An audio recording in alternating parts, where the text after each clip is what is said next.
اعوذ باللہ من الشیطان الرجیم بسم اللہ الرحمن الرحیم۔ 5ویں جماعت کے پیارے طلبہ و طالبات، السلام علیکم ورحمۃ اللہ۔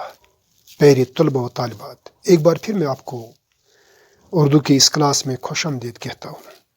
پیارے طلبہ و طالبات، کل کی ویڈیو لیکچر میں آپ نے دو لیکچرز پر مبنی دو ویڈیوز آپ نے دیکھی، جن میں تصویر کشمیر عنوان کے تحت جو نظم آپ کی کتاب میں ہے، اسی کی تشریح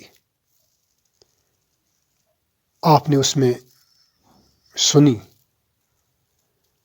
امید ہے کہ آپ نے ان دو ویڈیوز کو غور سے دیکھا ہوگا۔ تو آج کی اس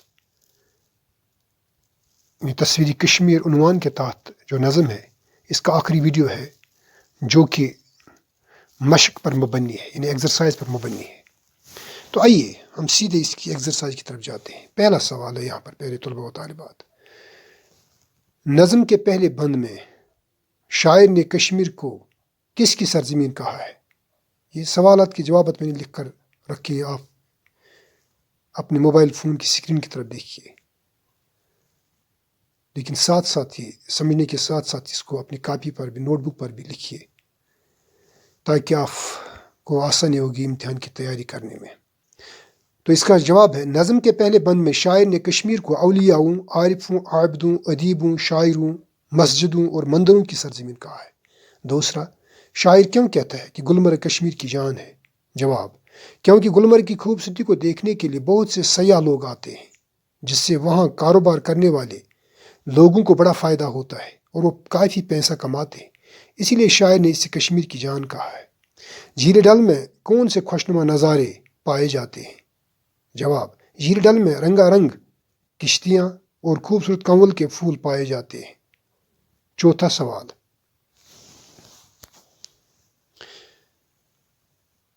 تصویر کشمیر کس شاعر کی تخلیق ہے؟ یعنی کس شاعر نے یہ نظم تصویر کشمیر لکھی ہے؟ تصویر کشمیر کس شاعر کی تخلیق ہے؟ جواب، تصویر کشمیر نشاط کشتواڑی کی تخلیق ہے۔ پانچواں سوال، نظم کے آخری بند کو نثر میں لکھیے۔ نظم کا جو آخری بند ہے اس کو نثر میں لکھنا ہے۔ جواب، نظم کے آخری بند میں شاعر کہتا ہے کہ چنار اور صنوبر کے درخت، جھیل ڈل میں خوبصورت کنول کے پھول اور رنگ برنگ کشتیوں کا چلنا میری وطن یعنی کشمیر کی خوبصورتی کو دوبالا کرتے ہیں۔ تو تیسرا سوال ہے آپ کی اس ایکسرسائز کا، نوٹ بک میں لکھیے۔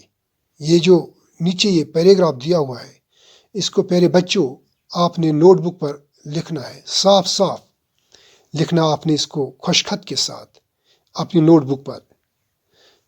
یہ کشمیر ایک خوبصورت وادی ہے،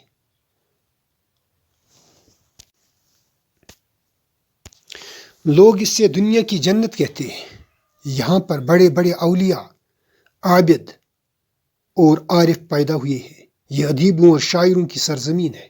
یہاں پر ہر مذہب کے ماننے والے لوگ رہتے ہیں۔ کشمیر کے چشموں کا پانی میٹھا ہے۔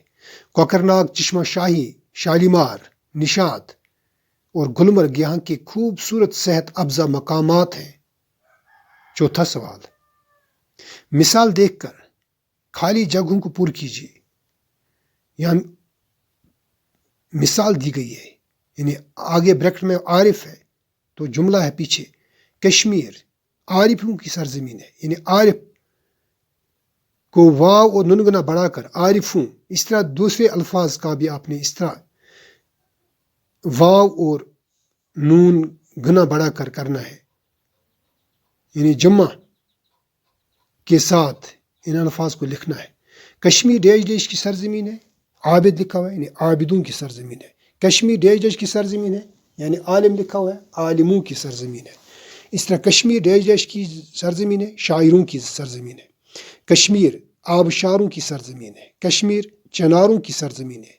تو نیچے دیے گئے مقامات کے متعلق 5 جملے لکھیے۔ نیچے جو یہ جگہوں کے نام لکھے گئے ہیں، ان پر آپ نے 5 جملے لکھنے ہیں۔ یہاں میں نے شکل ان جگہوں کی دی ہے۔ یہاں یہ کافی مشہور جگہیں ہیں۔ شالیمار باغ دیکھا آپ نے، آپ وہاں ایکسکرشن بھی گئے ہوں گے۔ نشاط باغ، گلمرگ، یعنی تینوں جگہوں کی تصویر میں نے اس جو آپ کو اسکرین پر نظر آتی ہے ان پر آپ نے 5 جملے لکھنے ہیں، بالکل آسانی سے آپ لکھ سکتے ہیں۔ شالیمار باغ، اس پر آپ 5 جملے لکھ سکتے ہیں۔ نشاد باغ، اس پر بھی آپ نے لکھنے ہیں 5 جملے۔ گلمرگ، اس پر بھی آپ نے 5 جملے لکھنے ہیں۔ بالکل آسانی سے آپ لکھ سکتے ہیں پیارے بچوں۔ جہاں دقت ہوگی وہاں مجھے مطلع کرنا۔ نیچے 6واں سوال ہے اور آخری اس ایکسرسائز کا ہے پیارے بچوں، کشمیر کے کسی بھی باغ کی تصویر اپنی نوٹ بک میں بنائیے۔ یہاں میں نے ایک آؤٹ لائن دی ہوئی ہے شالیمار باغ کی، تو پیارے بچوں آپ دیکھیے اس آؤٹ لائن کو اور پھر اسی طرح اپنی نوٹ بک پر اس کو کھینچیے۔ بڑی خوبصورتی کے ساتھ اور آسانی کے ساتھ آپ اس کو کھینچ سکتے ہیں، کیونکہ یہ آؤٹ لائن ہے۔ تو پھر مختلف قسم کے رنگ اس میں بھریے تاکہ یہ مزید اس تصویر میں خوبصورتی نکھر کر آئے گی۔ تو پیارے بچوں آج کے سبق میں اتنے پر ہی ہم اکتفا کرتے ہیں۔ تو دیجیے مجھے کل تک کے لیے اجازت، اگر اللہ نے چاہا تو پھر ملیں گے۔ السلام علیکم ورحمۃ اللہ۔